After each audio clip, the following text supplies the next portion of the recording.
On February 22, 2026, the Mexican military killed the most wanted man in the Western Hemisphere, and within minutes a flood of videos, images, and AI-generated content hit social media feeds around the world. Some real, some fake, all designed to make it look like an entire country was on fire. The cartel didn't just respond with guns and burning roadblocks.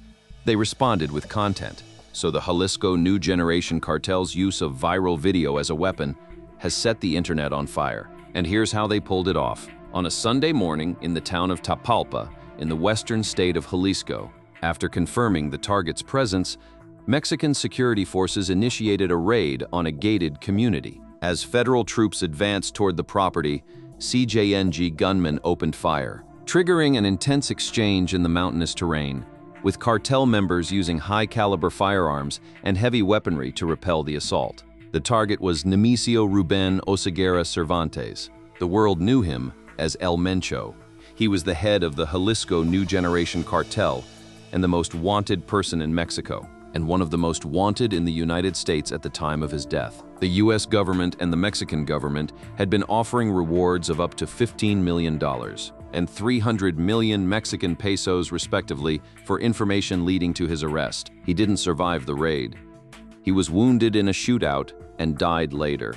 The White House confirmed US intelligence support helped the effort, calling it a major win against one of the top fentanyl traffickers feeding the American overdose crisis. The operation was led by the Mexican Army with support from the National Guard, the Mexican Air Force, and intelligence personnel. From the Attorney General's office and Mexican security forces coordinated with the United States Joint Interagency Task Force Counter-Cartel, which provided intelligence support in the planning of the mission. And then, almost immediately, everything changed. Reaction and revenge were swift, stopping daily life in parts of the nation. On Sunday, February 22nd, the streets of the Mexican city of Puebla were bustling with costumed carnival dancers, when word spread that one of the country's most powerful organized crime leaders had been killed in a shootout with the military around 800 kilometers away. Within minutes, social media was flooded with shocking reports and images. The CJNG erecting hundreds of roadblocks and setting fire to vehicles.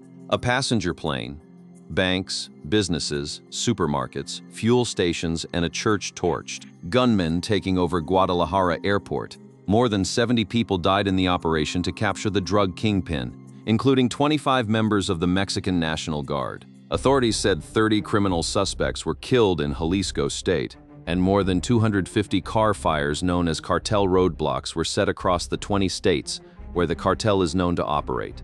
At the airport in Guadalajara, passengers panicked as shelter-in-place orders went out. Even families enjoying a weekend outing at the Guadalajara Zoo were forced to stay overnight.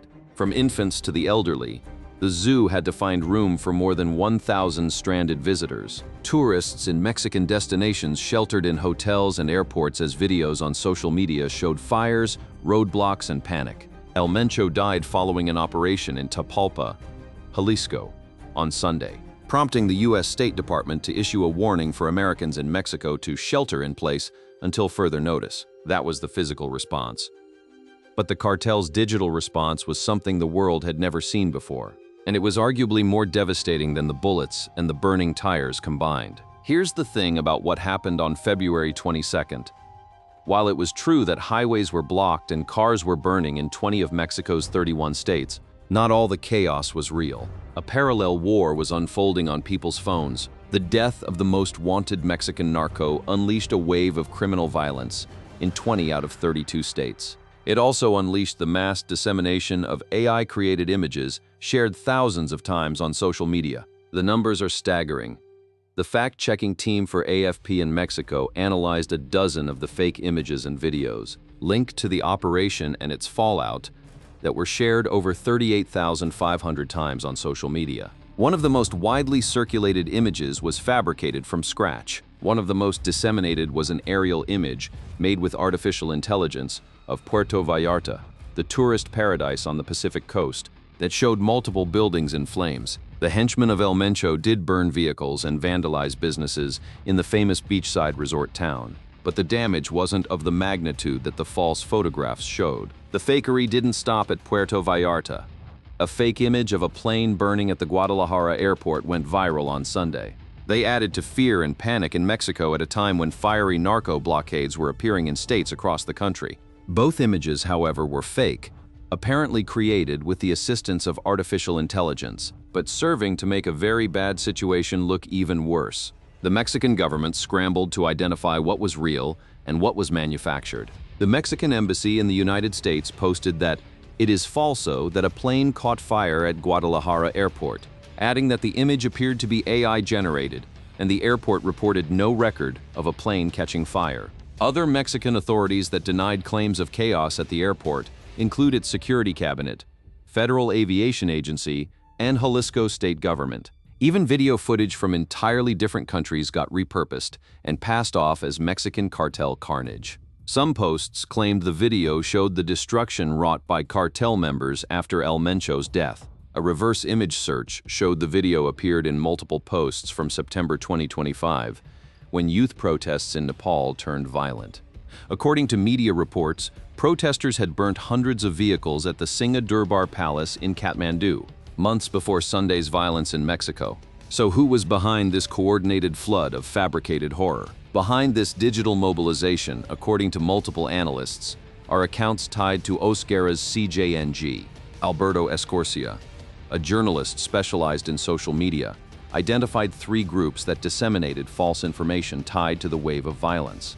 As he explained to AFP, one was the Jalisco Cartel, magnifying the chaos. Groups of opportunists also participated in the disinformation, using them to promote national and international political talking points. Multiple of these opportunistic accounts had already been identified by AFP as disseminators of disinformation in Mexico and the rest of Latin America. The resulting national psychosis spotlighted the latest evolution of narco-propaganda, where the target isn't just territory, but the public's perception of reality. Escorcia was threatened on social media after he shared a video where he demonstrated the disinformation on the platform X. During the chaotic morning, when a journalist gets death threats for pointing out fake content, you know you're dealing with a weaponized information machine, not just random social media noise. Mexico's Security Secretary Omar Garcia Harfuch claimed that there are multiple accounts on social media, identified by his office as engines of disinformation tied to the operation. On Wednesday, the federal government ramped up its efforts to expose these fabrications, presenting a 5-minute video during the regular lie detector segment of President Sheinbaum's morning press conference. Sheinbaum and other federal officials had already denounced the dissemination of fake news related to the El Mencho operation. Before the video was screened, the video labeled various social media posts and news stories as lies, including ones that claimed cartel members were threatening to attack civilians and that armed men had entered the Guadalajara airport. It also highlighted that the 2 viral images were false and declared that posts asserting U.S. tourists had been taken as hostages were untrue. In addition, the video denounced as false claims that the U.S. was involved in the operation against El Mencho, including an assertion that a U.S. agent killed the CJNG leader by strangling him as he was being airlifted to a hospital. The sheer scale and speed of the disinformation campaign revealed something that had been building for years underneath the surface. The CJNG didn't just learn how to use social media, they learned how to weaponize it. Long before El Mencho's death triggered this firestorm of viral chaos, the Jalisco New Generation Cartel had already been building something sinister in the digital space. Scrolling through TikTok, many Mexican teens were encountering slick videos that promised quick cash and belonging. Researchers warned these clips doubled as sophisticated recruitment tools for the Jalisco New Generation Cartel. The trend, nicknamed Cartel Talk, illustrated a deeper algorithmic content concern affecting global safety conversations. The mechanics of how the cartel infiltrated the world's most popular social media platform are disturbingly methodical. Researchers from El Colegio de Mexico examined 100 TikTok accounts linked to CJNG and other syndicates. What they found was a sprawling propaganda network hiding in plain sight. On social media feeds, the spectacle was jarring. Sleek black trucks barreling over rural roads, masked men flashing stacks of cash, and bulletproof vested gunmen performing choreographed dances to regional narco music. The caption on one viral clip, viewed by millions, starkly reads, "This is the life." Far from simple spectacle, These pro-narco videos functioned as slick recruitment ads for the likes of CJNG and Sinaloa, two of Mexico's most violent drug organizations. The CJNG understood the power of the algorithm better than most Fortune 500 companies. In recent years, cartels expanded their use of social media tools to identify and engage with potential recruits, allowing them to reach remote areas of the country and gain access to a more tailored audience. The shift from street-level recruitment to algorithm-enhanced digital outreach, or who had engaged with similar or relevant content, leading to more specialized content in a cyclical way. Retired FBI agent Arturo Fontes explained the danger directly. These videos glamorize the role of drug dealers and violent crime, particularly appealing to young people. The videos often portrayed illegal smuggling as daring or heroic, raising fears that they may be influencing young viewers or aiding recruitment efforts by cartels. The propagandists even mixed in cryptocurrency ventures. One video text caption read, "Family business on Colombia," and another said, "We are hiring more people." The account under Rugcoin was also promoting a new memecoin project. The platforms themselves seemed helpless, or at least slow to respond. Short, sensational cartel clips gained velocity before human moderators intervened.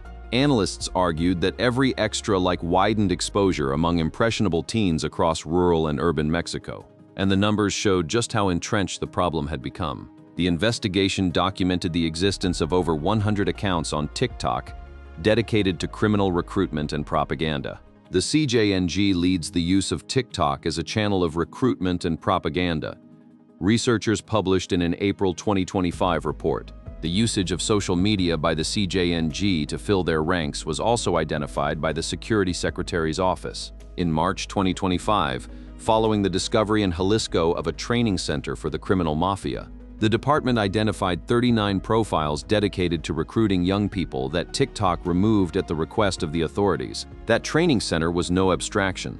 The recently discovered CJNG recruitment camp, Izaguirre Ranch, was reportedly used to execute recruits that defied instructions. One recruit who reportedly survived the ranch said that the cartel picked up recruits at bus stations under false pretenses and took them to the ranch where they were trained for a month in the use of weapons in addition to fitness training. Those who refused or tried to escape were beaten, tortured, and killed. The pipeline from a TikTok video to a training camp in the mountains of Jalisco was terrifyingly short, and it wasn't just happening on one platform. Beyond social media, cartels were also using messaging platforms such as Twitch and Discord, as well as popular video game chats like Free Fire, Battlefield, Fortnite, and Call of Duty to contact potential recruits, particularly minors. Even the coded language they deployed was calculated for maximum stealth. The rooster emoji, for example, was used as an allusion to El Mencho, the Lord of the Roosters, and the NG emoji was used to bypass censorship filters on social media and still allude to the CJNG. In March 2025, TikTok removed the Cartel Talk hashtag after federal pressure. Meanwhile, Mexican security forces reported closing 39 recruitment accounts across apps. Nevertheless, new profiles spawned within hours, demonstrating moderation, whack, a mole dynamics. The Georgetown University co-director of the Terrorism, Transnational Crime and Corruption Center at George Mason University, Guadalupe Correa Cabrera, summed up the situation plainly. Social media has simply become another tool for cartels, much like for any other business or organization, the machine behind the menace. To understand why the cartel's viral video operation worked so effectively, you have to understand the organization itself. The Jalisco New Generation Cartel is one of the most powerful and violent cartels in Mexico and is responsible for a significant portion of fentanyl and other illicit drug flows into the United States and around the world. CJNG split from the Sinaloa cartel in 2010 and has expanded across Mexico since 2018. As of 2025, CJNG was the main competitor to the Sinaloa cartel. The group's founder built it from nothing. Born into poverty in the state of Michoacán, El Mencho grew avocados and dropped out of primary school before immigrating illegally to the US in the 1980s. From there, his trajectory became a decades-long escalation of criminal ambition. As leader of the CJNG, El Mencho solidified his position and grew his organization through territorial expansion. and by corrupting government officials. The CJNG went from being a small offshoot criminal gang to one of the leading criminal groups in Mexico. His rise to fame was due to a number of factors, including the aggressive and sensationalist displays of public violence by the CJNG. The cartel's use of propaganda was embedded in its DNA from the very beginning. To legitimize its presence, El Mencho's group launched a propaganda campaign against its enemies, denouncing extortions done by rival gangs against civilians, businessmen, and government authorities. Los Mata Zetas eventually won the war and consolidated their influence in western Mexico. The group then changed its name to the Jalisco New Generation Cartel. The CJNG used extreme violence and intimidating media to coerce local populations into cooperating with the group, overcome rival cartels and Mexican security forces, and exert control over the cartel's own members. CJNG also coerced or incentivized local, state, and federal judges, prosecutors, politicians, and security forces. CJNG conducted public executions and displayed the bodies, often publicizing these acts on social media or leaving threatening messages. The evolution from hanging banners on overpasses to generating AI deepfakes for TikTok happened in stages, whereas 2 decades ago the CJNG may have hung a banner on an overpass to spread their message. Online trolls connected to organized crime syndicates now use a mixture of spectacle and disinformation to pump fear straight into people's phones. The propaganda was always deliberate, and the military-style productions became a trademark. In July 2020, the CJNG published a video that went viral on social media. The video followed the format of a military parade as dozens of cartel soldiers wore bulletproof vests and tactical uniforms that carried the colors of the Mexican flag over the letters CJNG displayed on the front of their uniforms. The use of these uniforms, insignias, and logos functioned as a form of criminal brand name that effectively convinced the populace and enemies of their formidable force.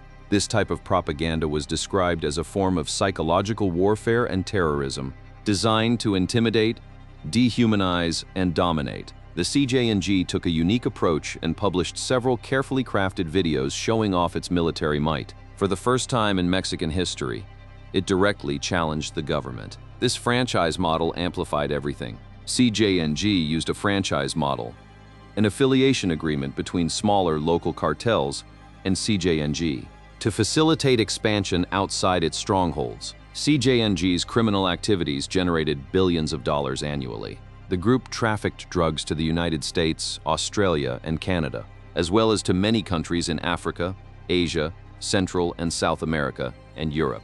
Even a commander specifically tasked with propaganda was part of the inner circle. Ricardo Ruiz Velasco was a senior CJNG lieutenant close to El Mencho and was affiliated with a CJNG Special Forces unit. He was also responsible for CJNG's public communications and propaganda. Ruiz had been implicated in high-profile murders for more than a decade. Most recently, Ruiz was identified as a prime suspect in the femicide of Mexican social media influencer Valeria Marquez, who was killed while on a video livestream. The killing of an influencer during a livestream. That detail alone tells you everything about how intertwined the cartel's physical violence and its digital media operations had become. Mexican influencers were increasingly being caught up in drug cartel violence, including a recent kidnapping that was caught on video. Experts said it was a sign of the growing role social media was playing in the cartel's propaganda war, and the technology kept advancing. The CJNG reportedly began utilizing artificial intelligence for various purposes, marking a significant departure from traditional cartel methods. AI systems help the organization analyze vast amounts of data to identify patterns in law enforcement movements, predict potential threats, and optimize drug trafficking routes. Drone technology became one of the most visible and impactful innovations adopted by the CJNG.